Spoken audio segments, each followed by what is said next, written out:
It's just a public service announcement. Allow me to reintroduce myself. My name is Ho, H to the OV. Ladies and gentlemen, welcome to Pro Sports Takes. Today we have a special guest in the house, the first guest in Pro Sports Takes history. We're going to start getting some more guests on over the coming shows, and there's no better place to start than Mr. Richmond himself, the VP and COO of Richmond's most prominent professional sports team, a three-time Executive of the Year. We got Parney on the show. What's going on, Parney? How's it going? Well, good morning. It's a good way to start today. I might need you to call me every day to pump up my ego so I can get going through this COVID-19 crap, but appreciate you having me on. I'm flattered to be the first guest and looking forward to being here with you. Absolutely, man. We're excited to have you. So some people listening to this might already know who you are, but I'm sure some people don't know yet. So what should people know about you, or more importantly, how do you want people to remember your legacy? Well, I'm a career minor league guy. I've been this is my 31st year in minor league baseball. I'm counting this year because I feel like we've worked harder than ever, even though we're not having any games. But I think the word community comes to mind. Wherever we've been working in minor league baseball, we've tried to work not as a minor league baseball team, as an integral, vibrant fabric, important part of the community. Wherever we've been, certainly Richmond has been just an amazing experience for all of us. It was a perfect timing for us to come to Richmond. Richmond needed us, and we needed Richmond, and baseball needed Richmond. And so it's been, but I think community is probably the word that comes to mind. Yeah, I've seen that you guys have had a huge impact on the community. I think I saw that the Richmond Flying Squirrels were, as a whole, Company of the Year in the city of Richmond. So definitely kudos to that. With the global pandemic this year, the minor league season has been canceled. What are the Spurs, or what are the Squirrels doing to get back to having a safe environment come the 2021 season? Well, if we could change our name to the Spurs and go into the NBA and actually play, that'd be pretty cool. Well, we've pivoted big time. You hear that word. Some words during COVID you hear like unprecedented and all that. Right, pivot. Of course. So we don't have baseball games. But I feel like the Squirrels were one of the teams in America that didn't have to pivot quite as much, because while we play baseball games, obviously here in the summer, we're such a part of the community that that people expect us to be around 12 months out of the year. So we've just changed what we do a little bit. Rather than baseball games in the summer, we have movies in the outfield. We had a Father's Day catch in the outfield. We have happy hours on Friday night. So my daughter, who works for the Myrtle Beach Pelicans, and I often joke, people think we work in baseball, but we're all really just an event-oriented company. And so we've just changed our events a little bit. Yeah, so it sounds like whether the season's going on or not, you still very much enjoy your job. What would you say is your favorite part of your daily job as the COO of an award-winning organization? Well, it's got to be people, right? I mean, I'm very much a people person. I try to live life putting others before myself.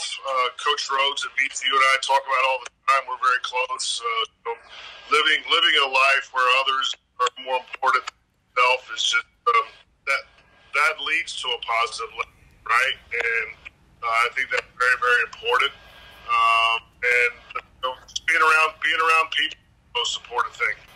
Yeah, for sure. Like you probably know, me and Rob are from the Richmond area, and we've been around since the Richmond Braves have been here. Fans don't know that's the former AAA affiliate of the Atlanta Braves. And anyways, I remember voting for the team name in high school and ultimately choosing the Flying Squirrels. And it's just good 10 years later to be talking to the Eastern League Executive of the Year. So I know you said that you've been a long career minor league guy. What are some of the best prospects that you've come across in your career? Well, Brandon, some of them were prospects before you were even alive, probably. That's how old I am. When I was with the Phillies, we had guys like Scott Rowland, Jimmy Rollins, guys that have gone on to not only have great careers, but get Hall of Fame votes. Here in the names that pop into my head are the guys that helped the Giants win 3 World Series. Brandon Crawford, Brandon Belt. I mean, we've sent 60, I think it's 68 guys to the big leagues. Wow. In our 10 years here in Richmond. So tag on another 21 years to that, guys, in other organizations. I don't know how many people I've worked with that made it to the big leagues. It's got to be probably over 200 at this point. But I would say those names are the ones that pop out. And I know I'm missing some other ones. Oh, Andrew McCutcheon. MVP right there. Andrew McCutcheon played for us in outfield and was one of my favorite guys to be around. And obviously he's become a great professional in the big leagues on and off the field. So if you give me enough time, I could probably name drop some pretty big names, but those are the ones that come to the top of my head. I'm sure. And from an on-field perspective, like obviously the Richmond Flying Squirrels are the Giants' AA team nowadays. From what you've seen firsthand, what do you think of the Giants' future in the 2020s with the farm system that's currently in place? Well, I think it's really changed over the course of the last couple of years with Brian Sabian leaving the Giants, Bruce Bochy leaving the Giants, Farhan coming in, Kapler coming in. So it's changed. And that doesn't mean it's bad. It's just a fact that it's changed. It's a changing of the art. So we'll see.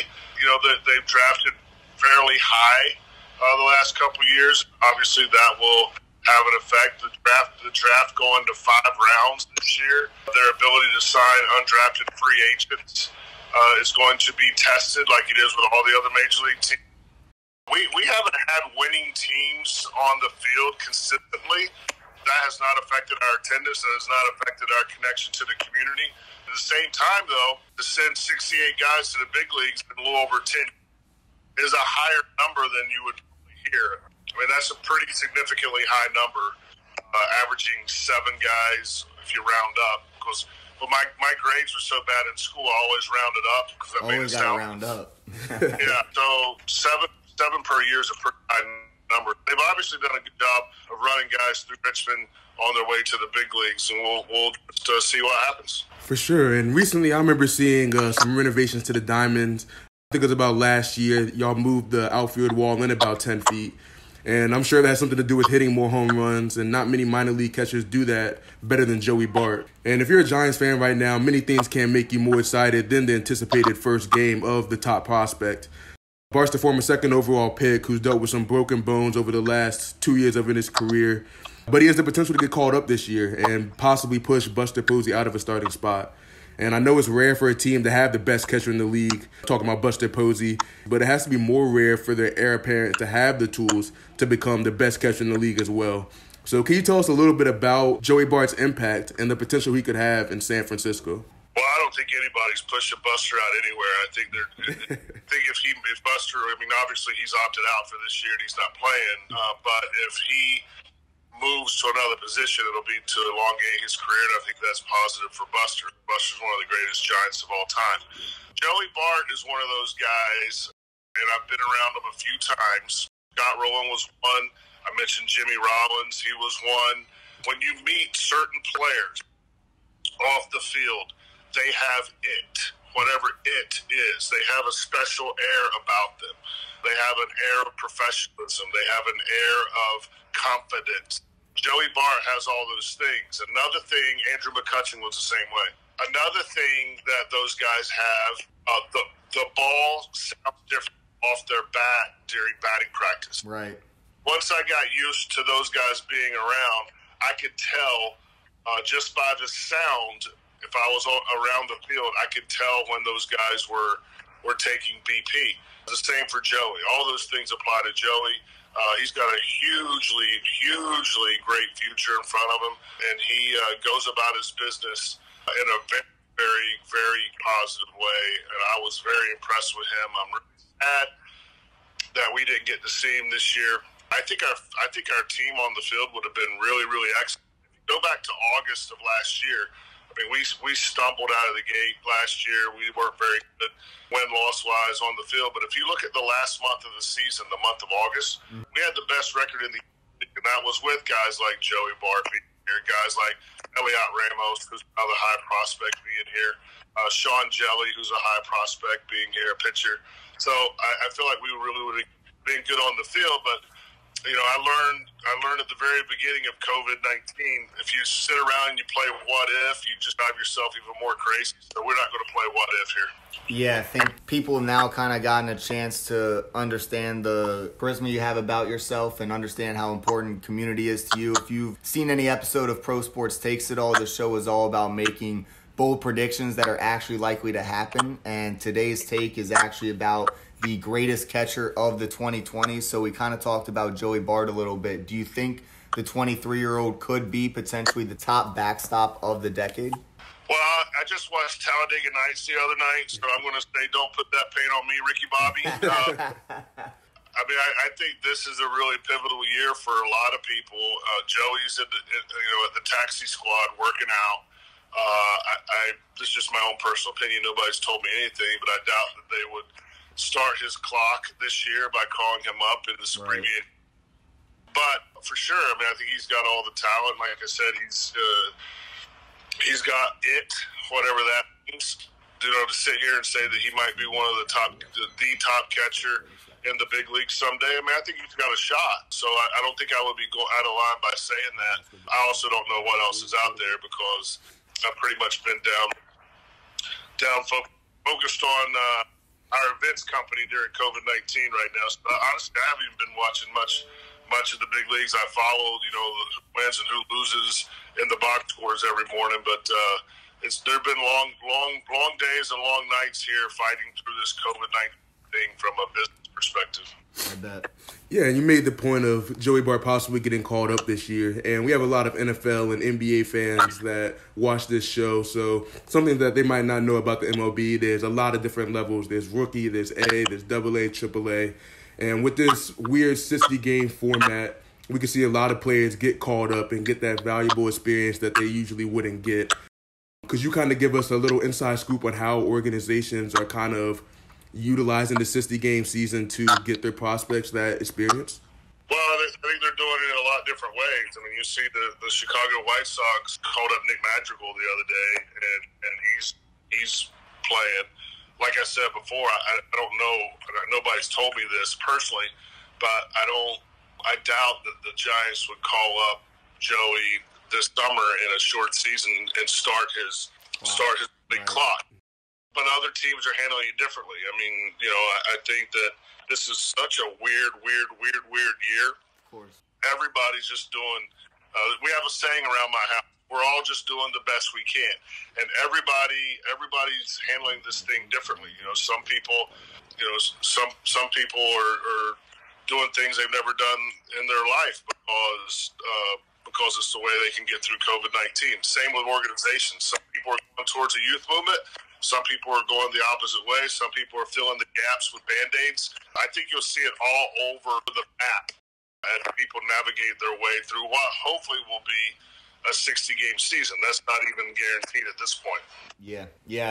Nothing's guaranteed. And to get into our take today, it's never easy to predict the best player at a certain position over 10 years or 20 years or anything like that, especially at a position like catcher where you look around and every elite player at the position is already 27 years or older and likely won't be much of a factor during the later part of the decade. When you look at the 2010s, Buster Posey was the unquestioned best catcher of the decade as the first MVP of the 2010s and the leader of the greatest MLB dynasty that we've seen of the 21st century, helping the Giants win 3 championships in 5 years. And even with knowing Posey's legacy as the best catcher in the game, a likely future Hall of Famer, and as you said, Parney, a Giant legend, the front office still thought so much of Joey Bart with the 2nd overall pick that they couldn't pass on him, and they tabbed him as the next in line. The 2018 number 2 overall pick is now viewed as a top 10 prospect around the league, and